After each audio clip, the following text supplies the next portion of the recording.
I started learning something new, I just collect it and use it. That's all my sound packs were. My way of studying. This is about my history. This is about legacy.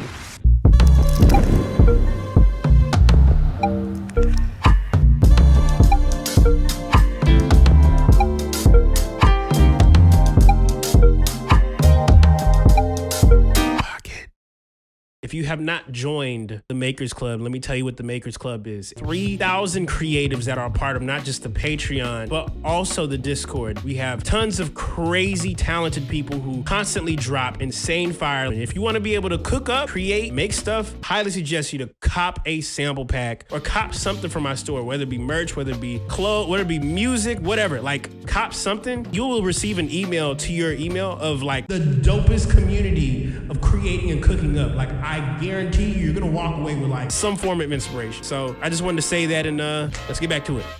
All right.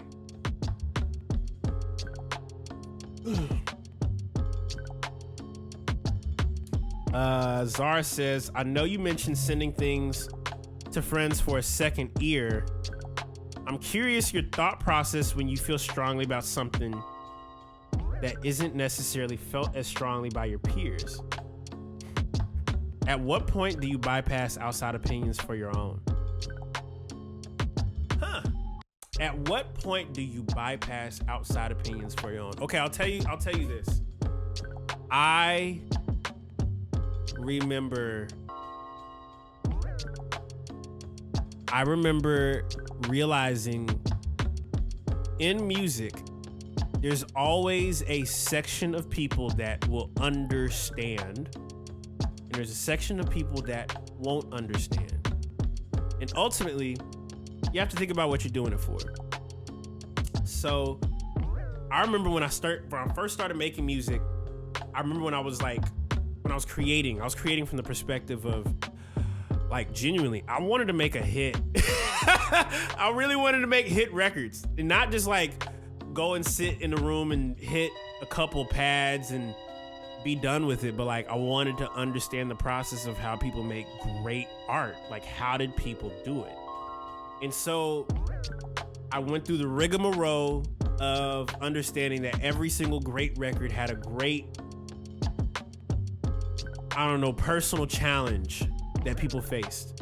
And maybe the personal challenge was, I've never made a record before with musicians. My idea is to make a record that really embodies what I represent right now. And sometimes what you represent right now won't be where others are. Now, here's something beautiful about art. An artist's job is to take something that people don't see as real yet and bring them to that world.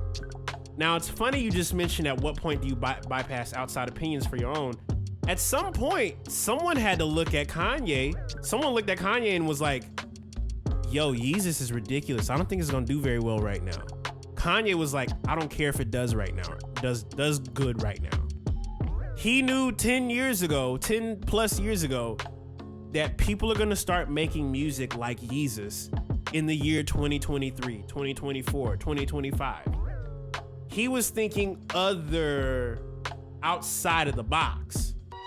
And it's celebrated, but it takes a lot of great courage to even think that far and think that ahead. So I say all that to say that was honest to him.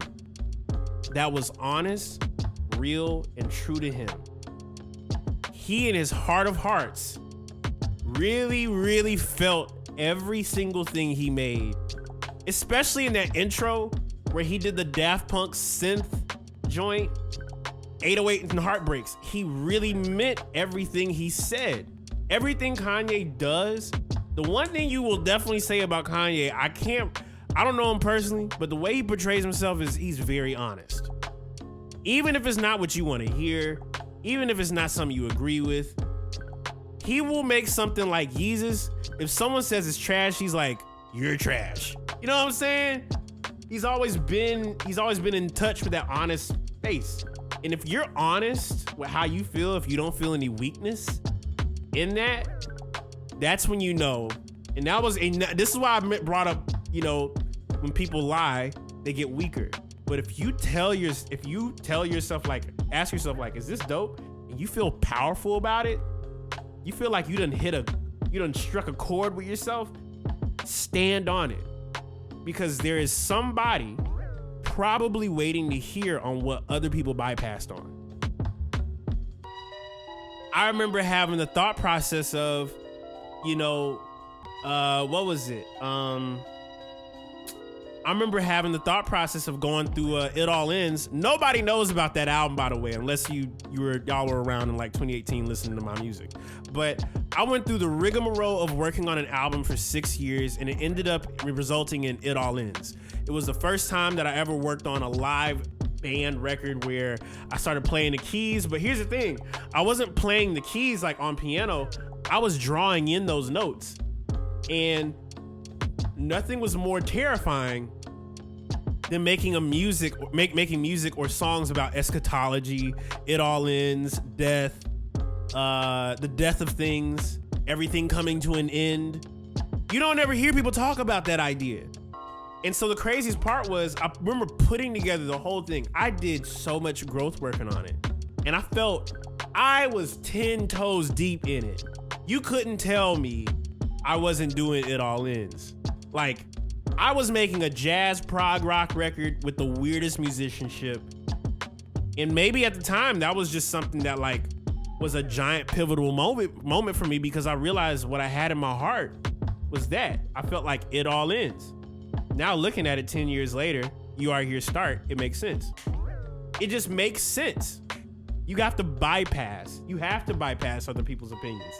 Because if we create if we create with the approval of other people's, and here's the crazy thing, there's so many emotions when you think about other people, but here's the craziest part where I think service comes in, because I think I personally started creating from the perspective that people just enjoyed what I made.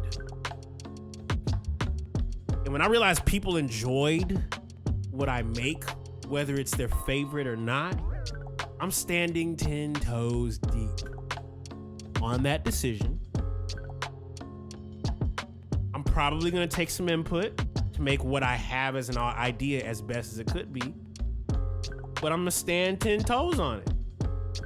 And I know when I'm gonna listen back to it, I'm gonna be like, you know what? I remember when I put them chords in at like a minute. I said them harmonies. My favorite thing about that record.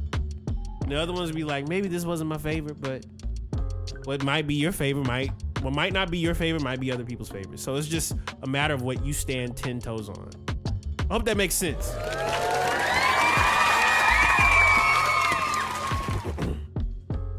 Lay in your choice and know that your choice has created the sound that you have. Especially Czar. Yeah, just be confident in your work.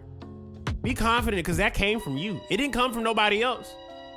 Nobody else can do what you're doing.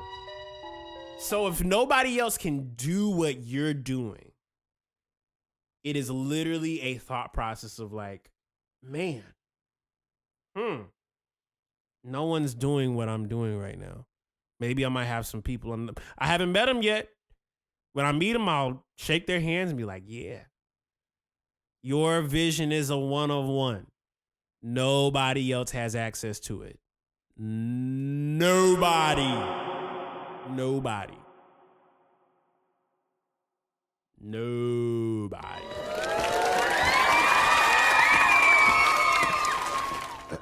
It's quite literally what makes us individuals. Yeah, bro. That's why, like, the whole idea of utilizing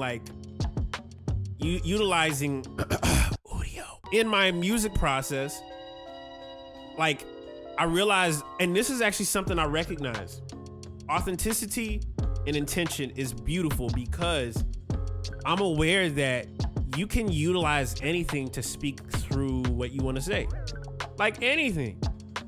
Like, let's say if I sat down on a piano and played some chords, the whisper took me out. Bye. Yeah, that's why I was like, even earlier, I talked to Jan Hunter today, and I showed him the craziest I showed them what I showed y'all with the strings earlier this week. And I played the strings that I had, the initial idea, the idea that I came up with. But then I allowed audio to take the idea and turn it into this actualized version of what I came up with. It made what I was thinking of so much more grand than it already was. So now that I'm aware that you can utilize those tools to create what you desire, it's just really, are you being authentic with what you're saying? Is that really how you feel? Is that really what you want? Because if that's how you feel, let people feel it. Let people know it came from here. That's why I love Doechii so much, because everything she's coming up with came from, that's how she feels. The Nile is a river. Have y'all seen that music video? Like she's in her bag right now because she's standing on her choices. And her choices are great. She makes great choices. Shout out to Doechii. Tampa Bay, baby. Yeah, she stands heavy on her choices, bro. I love her.